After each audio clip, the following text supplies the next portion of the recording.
Olá, inscritos e demais usuários do YouTube, sejam novamente bem-vindos ao canal mais animado. Aqui quem fala é a Sara e eu espero que vocês realmente fiquem mais animados, porque depois de um tempo, até que bastante tempo, eu vou fazer outro vídeo sobre a Barbie, esse daqui falando da época em que poderia se passar Barbie e as 12 Princesas Bailarinas. Eu já tinha feito um vídeo assim anteriormente sobre Barbie e as Três Mosqueteiras, então se você quiser conferir, o link está aí na descrição e também no card.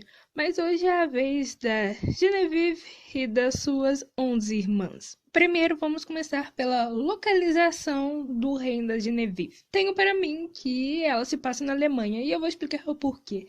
Primeiramente, que as paisagens, principalmente ali ao redor do castelo, são bem parecidas com a vegetação que existe na Alemanha. Mas é claro, isso não é prova suficiente, apesar de você estar vendo aí que parece. Outra prova é que o filme coloca a música do compositor Felix Mendelssohn.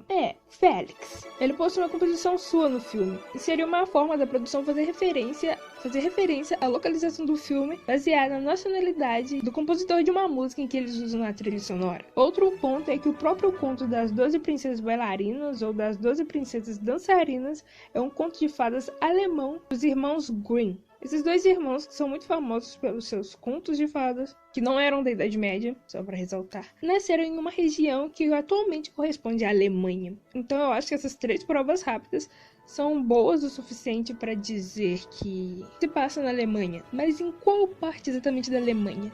Bem, isso não vai dar exatamente para dizer, já que, primeiro, que a Alemanha, antes da sua unificação, ela era reinos e ducados diferentes. Só depois que juntou tudo e se tornou a Alemanha. Então o reino da Genevieve pode ser qualquer um desses reinos que atualmente corresponde ao território da Alemanha. Sem falar que filmes, séries e tal, os mapas e fronteiras podem mudar um pouco. Mas tenho para mim que você entendeu que a história se passa em alguma parte da Alemanha.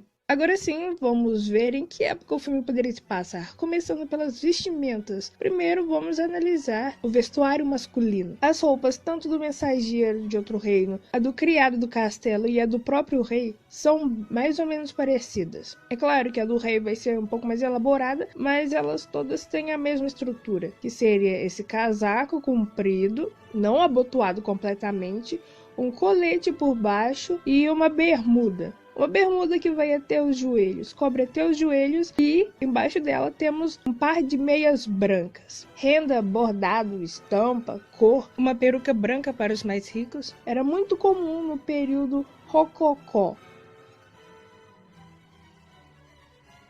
Peço que compare por um instante essa roupa do rei com a da pintura que eu achei aqui. Muito similar, não acho? O traje masculino formal tem, a partir de 1720, três elementos principais: a sobreveste, casaco, a veste e o culotte. Essas peças constituem o habit, usado por todas as classes sociais em diferenças de tecido e ornamentação, como eu disse. Mas, como a roupa do rei deve ser a mais atual e ela parece ter um pouco menos de tecido, eu vou jogar para a década da frente. Agora sobre o vestuário feminino. Vamos primeiro ver a Duquesa Ruina. A moda feminina dessa época também era cheia de detalhes, babados e volume. A roupa dela tem ecas exageradas, que pode ter a estrutura de crinolina de qualquer um desses dois modelos, não dá pra saber. As mangas do vestido terminam no cotovelo com detalhes, assim como os vestidos de corte, populares a partir de 1750. Eles duraram até a Revolução Francesa. Mas ainda assim o vestido da Ruina parece ter mais detalhes. Com mais detalhes na saia, mais camada e mais babado. Então vamos dizer que é uma mistura dos dois. Ele tem mais detalhes como o dela, a manga também termina no cotovelo, mas ainda assim essa gola da Ruína e essa manga um pouco volumosa nos ombros não faz muito sentido. Realmente não faz muito sentido para essa época. Mas lembrando que os filmes podem ter coisas anacrônicas e a intenção da Mattel aqui não era recriar um figurino histórico, então pode ter detalhes que não combinam. E por falar em não combinar, eu nunca cheguei a ver um modelo de vestido parecido com os das 12 princesas bailarinas, ao menos os das mais velhas, né? Esse modelo tem a combinação de tantos elementos que eu não vi uma época em específico nela. A começar, por exemplo, pelo corpete. Tá bem definido o tronco, mas na época rococó os corpetes não definiam tanto o busto. Na verdade, era bastante reto. Os seios começaram a ficar mais separados na próxima moda, depois da Revolução Francesa, no período regencial. Mas lembrando, não precisa ter todos os detalhes historicamente certos.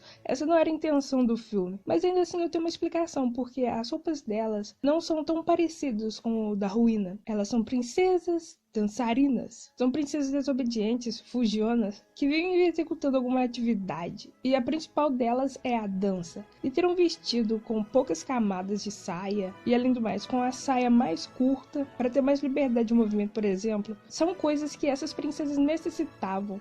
Então, para elas, foi criada essa moda diferente para que elas pudessem executar suas atividades, principalmente a de balé. Então, é como se a roupa das princesas fosse a mais exclusiva, por isso ela é tão diferente. Elas precisam de mais liberdade e não gostam de tantas coisas segurando elas, tanto fisicamente como metaforicamente. Sem falar que as perucas, os cabelos altos, com enchimento, a Ruína usa isso. Não é tão alto, mas ela usa. Já as princesas não, elas usam apenas o que é natural delas, amarrado nada para atrapalhar o que elas fazem. E ainda assim, com essa moda diferenciada e um pouco mais exclusiva, nós temos para as nossas meninas algumas coisas que se comparam sim com a moda rococó, como os adornos, laços, flores. Isso aqui não é pena, mas é alguma coisa. E também as mangas, que terminam justamente no cotovelo. Sem falar que eu achei essa imagem onde a saia do vestido de casamento da Genevieve está bem próxima. Na verdade, está igual à da Ruína, com a mesma armação. E se essa não fosse a moda do momento, não tinha por que uma princesa estar usando. É claro que o que realmente vale é o que foi mostrado no filme, mas ainda assim, se essa imagem for oficial, for talvez assim uma alternativa que a Mattel tenha tido, auxilia a gente aqui. Eu ainda poderia considerar uma coisa como o uso de leques, que a Ruína ensina para as garotas, que aliás acaba sendo um fator importante para a sua destruição, para a sua derrota. E leques, você pensa na era rococó, talvez você pense em leques, porque acaba sendo um acessório que é bastante retratado dessa época, apesar do modelo ser diferente do filme. Então aqui o filme pode passar no máximo até a Revolução Francesa.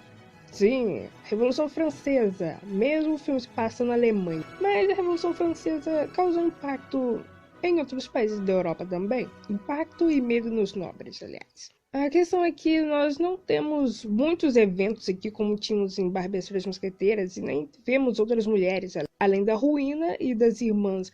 Então não podemos julgar mais muita coisa. Então concluo aqui que a história se passa no século XVIII, entre 1760 a 1789. Mas